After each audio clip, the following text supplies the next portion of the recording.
Wana Simba baadhi yao waache ulimbukeni. Hii itawasaidia sana kuijenga timu yao. Wana Simba ndio mashuhuri kwa kutapika na kuyala matapishi yao. Yes, wote kwa asilimia kubwa. Kwa sababu unapoona timu yako imeshinda jana na Mashujaa na kuanza kuona hata waliopita si lolote si chochote, ni ukosefu wa nidhamu kwa wachezaji ambao wameitumikia Simba. Leo wana mtu kama Chama. Huu Chama ametukana mpaka na viongozi. Lakini mwisho wa siku leo nalamba matapishi yao wao wenyewe na aibu. Hivi ni jambo la aibu aibu kubwa sana. Kurejea Chama. Maana yake kurejea sio jambo la aibu. Ila ulichokizungumza kama kiongozi. Ulituthibitisha kwamba sio mtu wa mpira.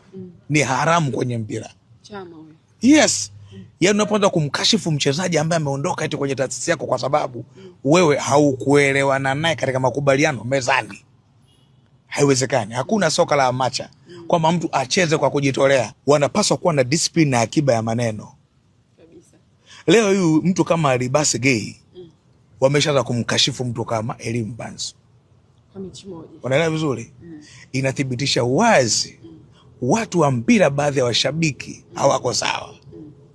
Elie Mpanzu intensity yake ama nguvu yake aliyokuja nayo katika msimu wa dirisha dogo ulioisha ndiye aliipa nguvu sana Simba hadi kufika fainali. Leo namuona hana maana. Umejua changamoto yake ni nini? Jambo la Elie Mpanzu kichwani kwangu, Elie Mpanzu ni mzuri kuliko Libase Gay.